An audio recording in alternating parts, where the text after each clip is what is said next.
राहुल अपनी पत्नी सीमा और अपनी माँ के साथ रहता था और एक दिन गर्मी की छुट्टियों में राहुल की बुआ फूफा अपने लड़के सोनू के साथ उनके घर रहने आए।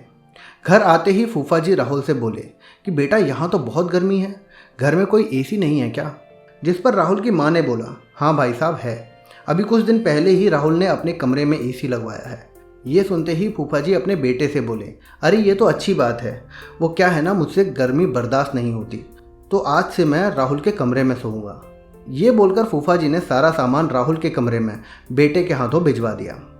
राहुल और उसकी पत्नी सीमा चुप रहे क्योंकि उन्होंने सोचा कि कोई नहीं, कुछ दिनों की ही तो बात है। इस तरह बुआ जी और फूफा जी को राहुल के घर रहते रहते 1 महीने से ज़्यादा हो गया।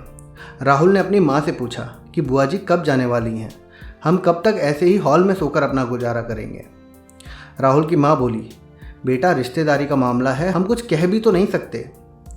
तभी राहुल की पत्नी सीमा बोली, वो सब तो ठीक है, लेकिन उनका छोटा लड़का सोनू सारा दिन घर में ऊधम करता रहता है।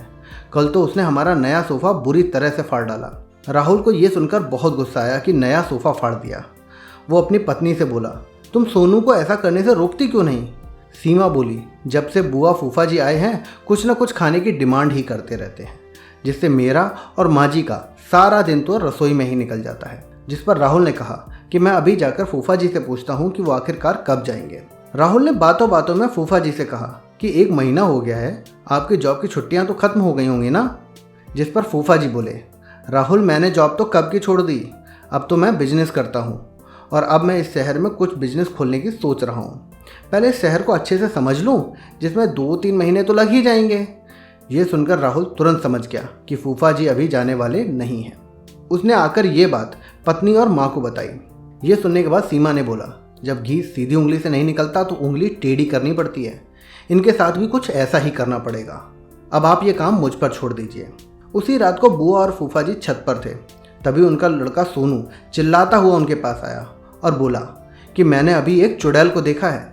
तभी वहाँ एक चुड़ैल आ गई। उसने बुआ जी और फूफा जी को बोला कि तुम में से कौन पहले मेरा भोजन बनना चाहेगा? चुड़ैल को देखते ही वो लोग बहुत डर गए और उस घर से भाग गए। उन लोगों के जाने के बाद सीमा ने अपना चुड़ैल वाला मुखौटा उतारा और बुआ के परिवार के जाने के बाद सबने चैन की सांस ली। सीमा की सांस ने सीमा से कहा, तू तो बड़ी अच्छी चुड़ैल बनती है। यह सुनकर सब हंसने लगे। तो दोस्तों, इस कहानी से हमें यह पता चलता है कि हमें किसी भी रिश्ते का गलत फ़ायदा नहीं उठाना चाहिए। जिस तरह बुआ के परिवार ने अपनी रिश्तेदारी का गलत फ़ायदा उठाया और दूसरों को परेशान किया, ये बिल्कुल गलत है। मैं उम्मीद करता हूँ कि आपको हमारा आज का सुविचार पसंद आया होगा। अगर वीडियो पसंद आई है तो वीडियो को लाइक करें, अपने दोस्तों के साथ शेयर करें। ऐसे ही और सुविचार देखने के लिए आप हमारे चैनल सुविचार कहानियाँ को सब्सक्राइब ज़रूर कर लें। चलिए मिलते हैं अब आपसे एक और नई वीडियो में, एक और नया सुविचार लेकर।